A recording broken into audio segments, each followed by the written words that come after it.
Vincent Caldwell stood by the floor-to-ceiling windows of his executive office on the 45th floor, watching the morning sun cast golden rays across the city skyline. At 42, he had built Caldwell Technologies into a global empire, but success had come at a price. His reflection in the glass showed a handsome man with dark hair touched with silver, sharp features, and eyes that rarely smiled anymore. "Mr. Caldwell, your 9 o'clock interview is here," Jessica Monroe, his HR director, announced through the intercom.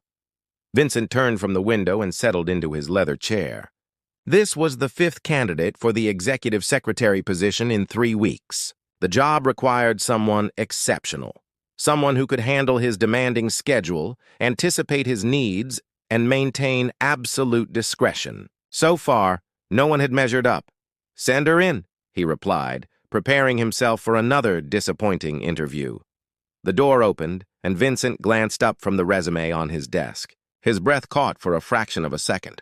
The woman who entered moved with quiet confidence, her posture perfect, her expression professional. She wore a tailored charcoal suit that spoke of understated elegance, her dark hair pulled back in a sophisticated style. There was something about her that made him pause, though he could not identify what. "Good morning, Mr. Caldwell. I'm Natalie Brooks," she said, extending her hand. Her voice was smooth, controlled, revealing nothing beyond professional courtesy. Vincent stood and shook her hand, noting the firm grip and steady gaze. Her hazel eyes met his without hesitation, though he sensed something guarded behind them. "Please sit down, Miss Brooks."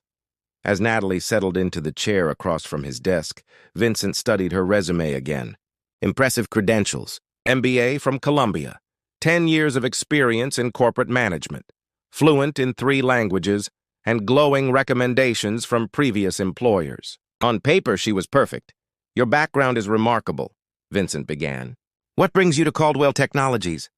Natalie folded her hands in her lap, her expression calm. "Your company represents innovation and excellence in the tech industry. I want to be part of something that shapes the future, not just manages the present." Vincent nodded, appreciating the thoughtful answer. "This position demands complete dedication. 18-hour days are common. Travel on short notice. Managing confidential information that could impact millions in market value. Can you handle that?" "I've spent the last decade preparing for exactly this kind of challenge," Natalie replied without hesitation. "I don't seek easy paths, Mr. Caldwell. I seek meaningful ones." Something in her words resonated with him, though he could not explain the feeling. Vincent continued the interview, asking technical questions, presenting hypothetical scenarios, testing her problem-solving abilities. Natalie answered each with impressive precision, demonstrating not just knowledge, but genuine understanding of his business.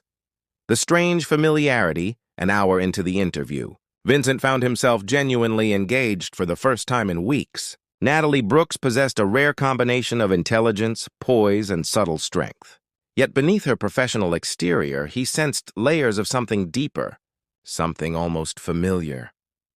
"Tell me about your most difficult professional challenge," Vincent asked, leaning back in his chair.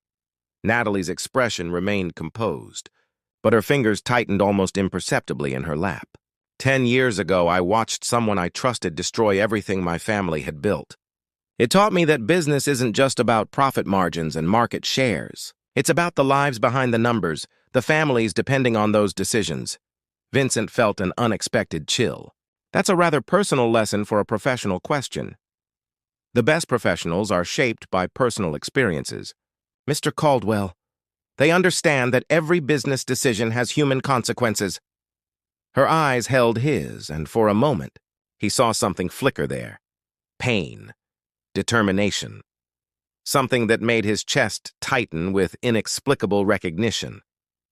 He shifted uncomfortably, disturbed by the strange sense of connection he could not place. "What happened to your family's business?" "It was acquired and liquidated. My father never recovered from the loss, but that's ancient history now." Natalie's voice remained steady, though Vincent detected the slightest edge beneath the calm surface. The interview concluded with Vincent more unsettled than satisfied. Natalie Brooks was qualified beyond question, but something about her presence disturbed him in ways he could not articulate. After she left, he sat alone in his office, troubled by memories he could not quite grasp. The first day. 3 days later, Natalie Brooks began her position as executive secretary to Vincent Caldwell. She arrived before dawn, familiarizing herself with the office systems, reviewing his schedule, and preparing briefing documents for his morning meetings. By the time Vincent arrived, everything was organized with impressive efficiency. "Good morning, Mr. Caldwell," Natalie greeted him, handing him a tablet with the day's agenda. "Your first meeting is in 20 minutes. I've prepared summaries of all participants and the key discussion points. Coffee is ready in your office, prepared as you prefer." Vincent took the tablet, surprised by her thoroughness. "How did you know how I take my coffee?" "I make it my business to know the details, Mr. Caldwell. Black, 2 sugars, served at 170 degrees. She met his gaze evenly, her expression professional but distant. As the days passed, Vincent found himself increasingly dependent on Natalie's exceptional abilities. She anticipated his needs before he voiced them, managed his impossible schedule with grace, and handled crises with calm efficiency. Yet she maintained a careful distance, never engaging in personal conversation, never revealing anything beyond professional courtesy. Buried memories. 2 weeks into her employment, Vincent found himself studying Natalie when she wasn't looking. The way she tilted her head when concentrating, the slight gesture when she was thinking through a problem. These small movements triggered something in his memory, like shadows of a dream he could not fully recall. One evening, as they worked late on a crucial merger proposal, Vincent noticed Natalie absently touching a small scar on her wrist. The gesture triggered a sudden flash of memory so vivid it made him freeze. A young woman with longer hair and softer features laughing in summer sunshine. The same hazel eyes, but filled with warmth instead of professional distance. "Is something wrong, Mr. Caldwell?" Natalie asked, noticing his sudden stillness. Vincent shook his head, disturbed by the fragmented memory. "Nothing. Just tired." But it wasn't nothing. As Natalie returned to her work, Vincent studied her profile more carefully. Who was she really? And why did her presence stir ghosts he thought long buried? Natalie felt his scrutiny and kept her expression neutral, though her heart raced. He was beginning to remember. Good. Let him remember the girl he had destroyed. Let him remember Natalie Hart, whose world he had shattered 10 years ago when he crushed her father's company without mercy. She had changed everything about herself. Her appearance, her name, her entire identity. She had spent 10 years building herself into someone strong enough to face him again. Now she stood in his office, close enough to destroy him the way he had destroyed her family. But as Vincent's dark eyes met hers across the conference table, Natalie felt something she had not anticipated. The old feelings she thought dead stirred painfully in her chest, reminding her that revenge was never as simple as it seemed. 3 months passed, and Natalie Brooks had become indispensable to Vincent Caldwell. She managed his empire with precision that bordered on intuitive, often solving problems before they reached his desk. The board members praised her professionalism. Business partners requested her presence at negotiations. Even Thomas, Vincent's younger brother and company vice president, admitted she was the best hire they had ever made. But Vincent's interest in his secretary went beyond professional appreciation. He found himself watching the way afternoon light caught in her hair during meetings. He noticed how she bit her lower lip when reviewing complex contracts. He looked forward to their morning briefings more than he cared to admit. "You're staring again," Thomas observed one afternoon, catching Vincent's gaze lingering on Natalie as she coordinated with the legal team across the conference room. Vincent pulled his attention back to his brother. "I'm observing." "There's a difference," Thomas grinned knowingly. "Right. Just like you've been observing her for 3 months straight. When are you going to ask her out?" "She works for me." "That would be inappropriate." Vincent's tone was firm, but his eyes drifted back toward Natalie despite his words. "Since when do you care about appropriate?" Thomas leaned closer, lowering his voice. "I haven't seen you this interested in anyone since college. There's something between you two, even if neither of you wants to admit it." Vincent said nothing, but his brother's words echoed in his mind long after the meeting ended. There was something between them, a connection he could not explain. Sometimes when Natalie looked at him, he saw depths of emotion quickly hidden behind professional masks. Other times he caught her studying him with an expression he could not read. The late-night revelation on a cold November evening. Vincent and Natalie worked alone in the office, preparing for a crucial investor presentation scheduled for the following morning. The city lights glittered 45 floors below them, and the building hummed with the silence of emptiness. "We should take a break," Vincent suggested around midnight, rubbing his tired eyes. "I'll order dinner." Natalie nodded, saving the documents they had been reviewing. As Vincent called the restaurant, she walked to the window, her reflection ghostly in the dark glass. She looked tired, vulnerable in a way she never allowed during business hours. "Natalie," Vincent said softly, joining her at the window. He had never used her first name before, and it felt intimate in the quiet office. "Why do you work so hard?" She glanced at him, surprised by the personal question. "Because excellence requires dedication." That's a rehearsed answer. "I want the real one." Natalie was quiet for a long moment, her eyes fixed on the city below. "Because 10 years ago I lost everything that mattered. I promised myself I would never be powerless again. Every achievement, every success is proof that I survived." Vincent felt his chest tighten. "What did you lose?" "My family, my future, my faith in people." She turned to face him, and in her eyes he saw pain so raw it made him ache. "Everything I thought was solid turned out to be built on sand." Before Vincent could respond, his phone rang. Irritated by the interruption, he answered curtly. The conversation was brief but troubling. After hanging up, he found Natalie watching him with an unreadable expression. "Problem?" she asked. "Nothing I can't handle tomorrow." Vincent moved toward his desk to gather some files, but his elbow knocked against a stack of old documents Jessica had sent up from archives earlier. Papers scattered across the floor, and both he and Natalie bent to retrieve them. The photograph Natalie's hand froze as she picked up a faded photograph that had fallen from one of the folders. Vincent saw her face drain of color, her fingers trembling as she stared at the image. "Where did this come from?" Her voice was barely a whisper. Vincent took the photograph from her shaking hands and felt his world tilt. The image showed a young woman, perhaps 25, standing outside a modest building with a sign reading Hart Industries. She was laughing, her face bright with joy and hope. The resemblance to Natalie was unmistakable, though this girl's features were softer, less guarded. Memory crashed over Vincent like a wave. Not just any memory, but a specific moment 10 years ago, a small manufacturing company he had acquired and liquidated. The owner's desperate pleas, a daughter who had come to his office begging him to reconsider. He had refused, citing business necessity and market forces. Natalie Hart, the girl who had cried in his office while he explained coldly why sentiment had no place in business decisions. "My God," Vincent breathed, looking from the photograph to the woman standing before him. Natalie Hart.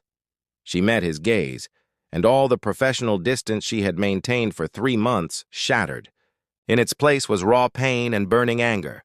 "Hello, Vincent. It took you long enough." The confrontation Vincent felt as though the floor had dropped away beneath him. "You changed everything. Your name, your appearance, your entire life. I had to become someone else. The girl you destroyed couldn't survive in your world." Natalie's voice was steady now, cold with controlled fury. "Do you even remember what you did?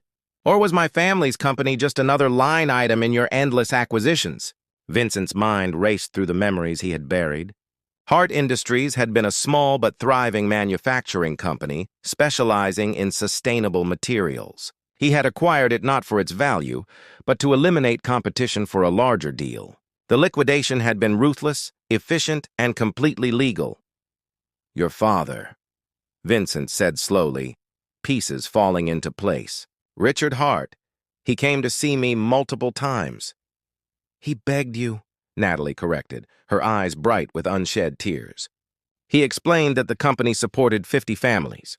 He offered partnerships, compromises, anything to save what 3 generations had built. And you looked him in the eye and said business wasn't personal.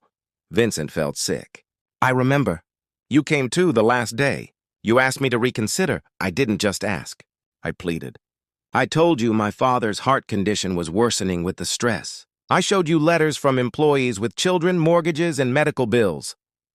Natalie's composure cracked, raw emotion flooding through. You told me I needed to learn how the real world worked. That sentiment was a luxury successful people couldn't afford.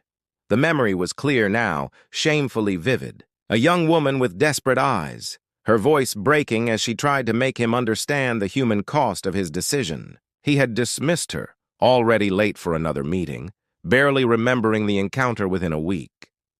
6 months later, my father had a massive heart attack, Natalie continued, her voice thick. The stress, the shame, the loss of everything he had worked for. It killed him, Vincent. Your business decision killed my father.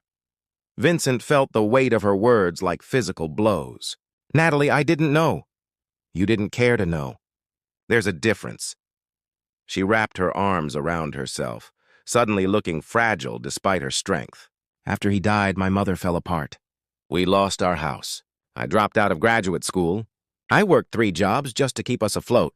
And through it all, I watched you on the news, accepting awards, giving speeches about innovation and excellence. The truth behind the facade Vincent moved toward her. But Natalie stepped back, maintaining distance. Don't. I didn't come here for your pity. Then why did you come? Vincent asked, though part of him already knew the answer. Natalie's laugh was bitter. Revenge sounds so dramatic, doesn't it? But yes, that's what I wanted initially. I spent 10 years building myself into someone who could stand in your world. I changed my name legally, transformed my appearance, created a perfect professional record. All so I could get close to you and destroy everything you built, the way you destroyed us. Vincent felt cold. And now? Now I realize revenge is more complicated than I imagined. Natalie's voice softened, confusion replacing anger. I expected to hate you. I wanted to hate you, but these past 3 months, working beside you, I've seen someone different from the cold businessman who dismissed my tears. You work hard. You treat your employees well. You actually care about your company's impact. She looked away, frustrated by her own conflicted feelings. I've also seen how alone you are, how success hasn't brought you happiness, how you drive yourself relentlessly toward goals that never seem to satisfy. And against my better judgment, I've started to care. Vincent's heart pounded. Natalie,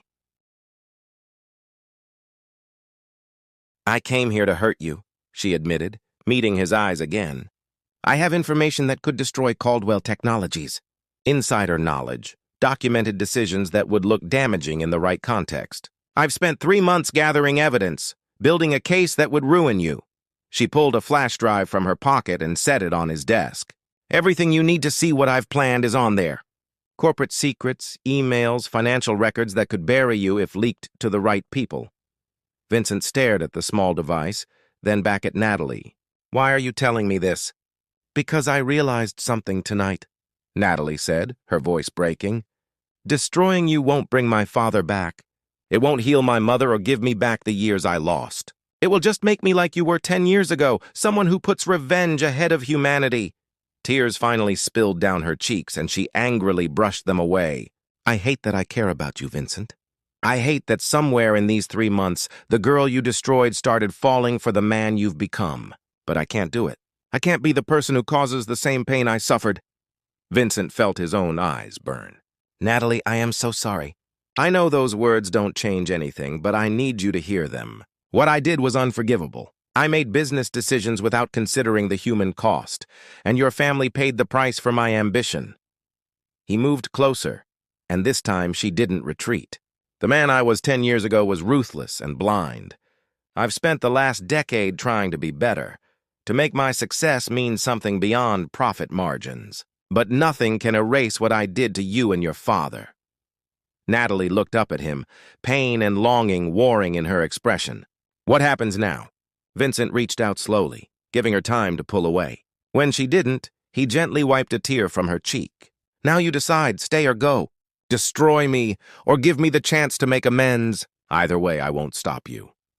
Their eyes held, and in that moment everything changed between them. The distance that had defined their relationship dissolved, leaving only raw truth and fragile hope. Natalie didn't leave that night. Instead, she and Vincent sat in his office until dawn, talking about the past with painful honesty. For the first time in 10 years, she spoke about her father without the protective wall she had built around those memories. Vincent listened, absorbing every detail of the damage his decision had caused. "I need to understand exactly what happened," Vincent said as morning light began filtering through the windows. "Not the business reports I read at the time, but the truth behind the acquisition." Natalie looked exhausted, but calmer. "What difference does it make now?" "Maybe none. But I owe it to your father's memory to know the full story." Vincent stood and walked to his safe, retrieving files he hadn't reviewed in years. "Something about that acquisition never sat right with me. The urgency, the pressure from my board to move quickly." He spread documents across the conference table, and Natalie joined him reluctantly. Together they began piecing through acquisition records, board meeting minutes, and financial analyses from a decade earlier. Hours passed as they worked, the office coming alive around them with arriving employees. Jessica appeared with coffee and breakfast, her eyebrows rising at finding them still there from the previous night. Natalie sent her a reassuring look, and the HR director left without comment. "Here," Vincent said suddenly, his finger stopping on a specific email chain. "Look at this." Natalie leaned closer, reading over his shoulder. The emails were between Vincent's former chief financial officer and someone named Gregory Winters, the CEO of a rival company. The messages referenced Hart Industries and discussed the strategic importance of eliminating their sustainable materials division. "Winters wanted your father's patents," Natalie breathed, understanding dawning. "He couldn't acquire Hart Industries directly because my father refused to sell to him." Vincent continued scrolling, his expression darkening with each revelation. "So he manipulated me into doing his dirty work. My CFO fed me false financial projections showing Hart Industries was failing. He pressured the board to approve the acquisition by claiming it was essential for our expansion plans." More documents revealed the depth of the deception. After Caldwell Technologies liquidated Hart Industries, key patents had been quietly transferred to Winters Corporation through a shell company. Vincent's former CFO had received a lucrative position at Winters Corporation 6 months later. "I was a fool," Vincent said bitterly. "I thought I was making a strategic business decision. Instead, I was being used as a weapon to destroy your family." Natalie felt her anger shifting, redirecting toward the men who had orchestrated everything. "You were still responsible. You signed the papers. You made the final decision." "You're right," Vincent agreed. "I could have investigated more thoroughly.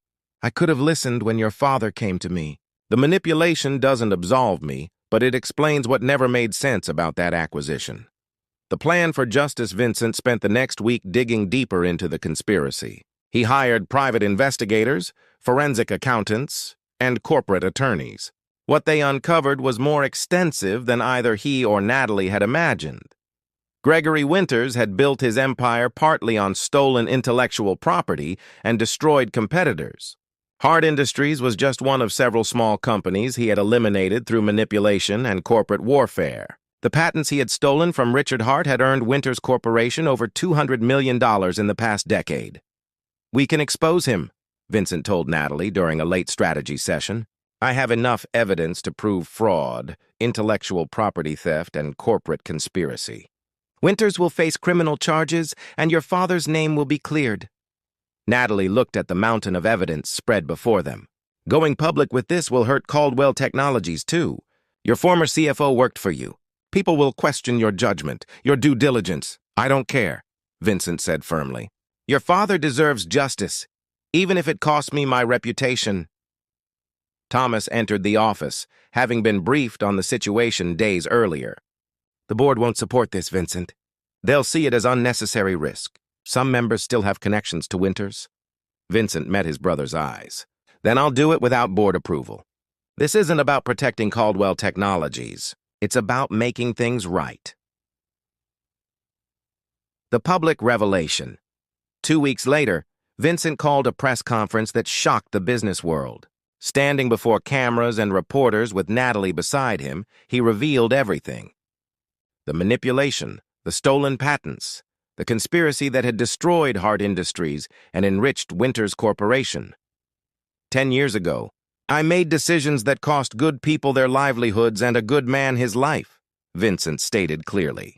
I was deceived by people I trusted, but that doesn't excuse my failure to investigate thoroughly or listen to those who would be hurt by my actions. Today, I'm taking responsibility for my part while exposing those who orchestrated this conspiracy.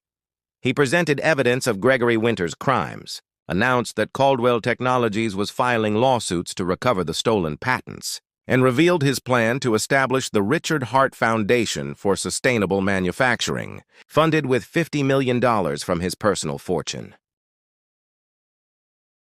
This foundation will support small businesses in the sustainable materials sector, providing resources and protection from the kind of corporate predation that destroyed Hart Industries. Vincent continued. It cannot undo the past, but it can honor Richard Hart's legacy and help others avoid his fate. The media erupted with questions. Natalie stepped forward, her voice steady despite the cameras. My father believed business could be a force for good. He believed success should lift communities, not destroy them. What Vincent is doing today would make my father proud. The fallout and resolution, the aftermath was intense. Gregory Winters was arrested within days, facing criminal charges that would likely end his career and freedom. Vincent's board demanded his resignation, splitting between those who admired his integrity and those who saw him as reckless. Let them vote me out, Vincent told Thomas calmly. I built this company. I can build another, but the vote never came. Shareholders, inspired by Vincent's honesty, rallied behind him. Employees appreciated working for a CEO who valued ethics over profit. Within a month, Caldwell Technologies stock had recovered from its initial dip, rising even higher than before. More importantly, Richard Hart's name was publicly vindicated. News outlets covered his story, celebrating his innovations and mourning his unjust end. Natalie's mother, who had lived in quiet grief for 10 years, finally found peace knowing the world understood her husband's worth. New beginnings? 3 months after the press conference, Vincent found Natalie on the office rooftop garden she had helped him create. The space was her design, filled with sustainable materials and living plants that transformed the concrete jungle into an oasis. I submitted my resignation today, Natalie said without looking at him. Vincent's heart sank. Because of everything that happened? Because I can't be your secretary anymore. She turned and he saw tears in her eyes, but she was smiling. I can't work for someone I'm in love with. It feels dishonest somehow. Relief and joy flooded through Vincent. You love me? I hate that I do, Natalie admitted with a watery laugh. After everything, after all the pain, I somehow fell in love with you. The real you, not the man from 10 years ago. Vincent closed the distance between them, cupping her face gently. I don't deserve you. I don't deserve your forgiveness or your love, but I promise to spend every day earning both. I know you will, Natalie whispered. That's why I'm giving us this chance. Their kiss was soft at first, tentative with the weight of their history. Then it deepened, becoming a promise of healing and new beginnings. 6 months later, Natalie opened her own architectural firm specializing in sustainable design, with Vincent as her first major investor. They worked together frequently, now as partners rather than employer and employee. The Richard Hart Foundation flourished, helping dozens of small businesses and employing hundreds of people. Natalie served as its director, channeling her pain into purpose and her father's legacy into lasting change. On the anniversary of their first meeting in Vincent's office, he proposed properly this time, not in a moment of crisis, but in the rooftop garden surrounded by growing things and hope. Natalie said yes without hesitation, finally ready to build a future instead of mourning the past. Their wedding was small, attended by those who mattered most. As they exchanged vows, Natalie felt her father's presence, approving and proud. She had found something she never expected from her plan for revenge. True love born from forgiveness, strength earned through pain, and the courage to choose hope over hatred. Vincent looked into the eyes of the woman who had every reason to destroy him, but chose to save him instead. In her gaze, he saw not just love, but redemption, the chance to become the man he should have been all along. Together, they proved that even the deepest wounds could heal, that love could grow in the most unlikely places, and that second chances, when truly earned, could transform everything. The end.